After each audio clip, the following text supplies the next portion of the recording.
Well, now on to our next big story for today. Well, every parent wants to financially secure their children's future. Finance Minister Nirmala Sitharaman has launched the NPS Vatsalya scheme, which adheres to this idea. Now, the NPS Vatsalya scheme allows Indian parents to invest in the government's pension scheme on behalf of their children. We will shortly be joined by Akshat Srivastava. He is a hedge fund manager and a YouTuber. But before that, we're going to play out a report from Alex Matthew, our deputy editor, who is joining in with a quick explainer on how the NPS scheme for children actually works. All your questions answered about the NPS Vatsalya scheme. What is it? It's an extension to the National Pension Scheme. Who can invest in it? Any Indian citizen on behalf of a minor, that is somebody who is below 18 years of age, who is also an Indian citizen. NRIs can also invest with certain conditionalities. How to apply? Any branch of a large bank or at the post office. There's also the website of eNPS. Where does this scheme invest? Now, there are several options under this. Either the default option, which is 50% into equity, the aggressive life cycle, which is 75% into equity, and then the guardian can choose various options from between equity, corporate bonds, government bonds, and alternative assets. Finally, maturity and withdrawal. There are various options. You can partially withdraw before the age of 18 after a lock-in period of 3 years, and that is for certain conditionalities for education, for example, or if there is an illness involved, you can do that on 3 separate occasions. Apart from that, at the age of 18, you can actually allow it to move into the NPS scheme naturally, or you can withdraw it at the age of 18, but then if the amount is over 2.5 lakh, you can only withdraw 20% and you have to invest 80% into an annuity scheme. If it's less than 2.5 lakh or equal to 2.5 lakh, a complete withdrawal is possible. Remember that you have to invest a minimum of 1,000 rupees per year and over the course of this investment, at least for the first investment. Should you invest? Most advisors say no because of the lock-in period and the lack of liquidity. There are a lot of options available, so consider wisely. All right, that of course was a report from Alex. We are now joined by Akshat Srivastava. He's a hedge fund manager and YouTuber from Wisdom Hatch. Hi Akshat, good to have you on the show. Akshat, now this scheme essentially is designed to encourage long-term savings for minors. Now, the good part that one likes about it is that the amount can be as little as 1,000 rupees, making it accessible to families from all kinds of financial situations. Now, what are your thoughts on the scheme?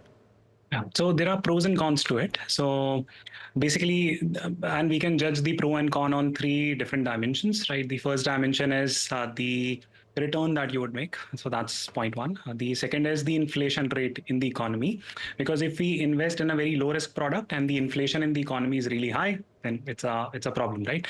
Third and finally is the duration of the fund. So for example, if the lock-in is fairly long, then you have to start considering alternate forms of investment. But what I just said, it might not have made a lot of sense to a lot of people. So, which brings us to the category of investors. For example, if you are someone who is new, you do not understand retirement planning much, you do not have the time in terms of investing, learning more about it, then possibly these type of retirement planning tools is something that you could consider. But if you are a even moderately sophisticated investor, then I think there are much better options in the market where you could consider growing your portfolio at a much faster pace for your kids.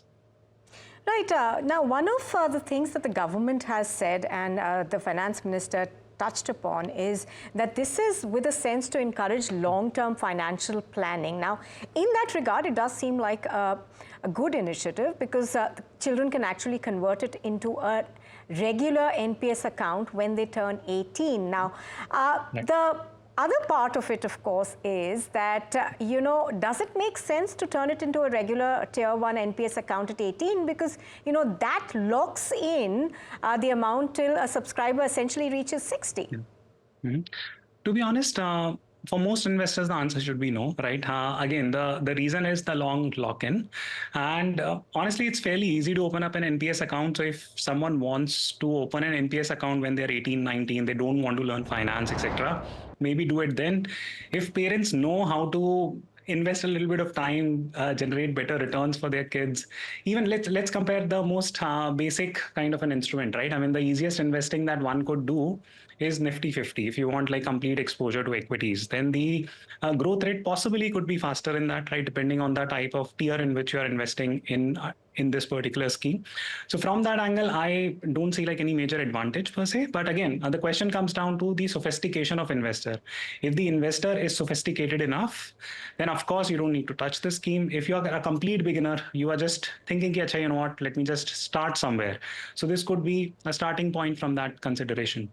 Right, just looking at the scheme, it does play upon the power of compounding, but liquidity is going to be a major pain point since the scheme is very limited in providing options for withdrawals. And in fact, I think only 3 are allowed. Mm-hmm. Right. So that's the problem with almost any long-term retirement planning tool, right? I mean, even if you take a look at EPF, PF, that's the same problem, that you get logged in a scheme where your returns could potentially be average in accordance with the market, and you get logged in for a fairly long period of time. So again, I keep going back to that same discussion that hey, it's about how sophisticated the investor is. So therefore, in most cases, it would not make sense. These days, there's a lot of financial education available. But if you say that, you know what, I'm choosing not to avail that, then yeah, it's okay, right? I mean, you need to start somewhere, and this could be a great starting point. As an alternate, I would still encourage people to look at index investing. That's again, slightly higher risk investing, I would say. But, typically speaking, Nifty 50 on such a long period of time, when you get logged in for decades, right? I mean, on that note, Nifty 50 is usually like, comes out on top. So yeah, just consider that as an alternate that you could study. Right now, also just a quick question on the tax benefits. Now, there is still no clarity on that, we understand, but do you think that this will most likely be similar to what's there for the regular NPS scheme? Is that something, that one would assume? I would say yes. They might give like additional consideration because this is for your kids. It's very likely that, for example, if I'm a parent, I'm already investing in NPS, so I'm getting separate tax advantage for me. Now, if I'm bringing my kid into the Vatsalya scheme, then maybe, you would give me a top up, right, in terms of the tax savings that I could do.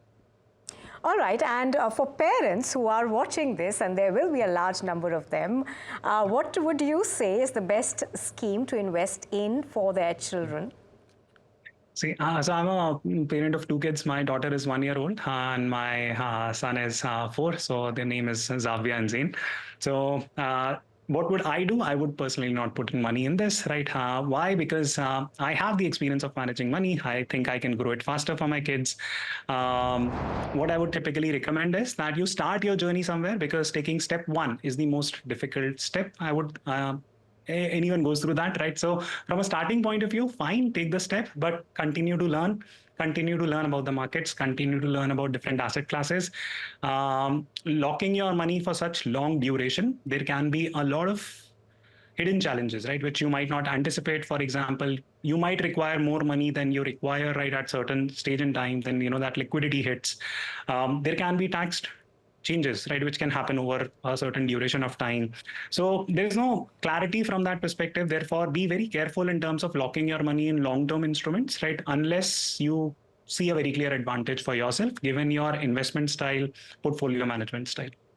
All right, Akshat, appreciate your joining us on this. Thank you very much for taking out the time to be with us on NDTV Profit. Thank you, Rupal. Take care.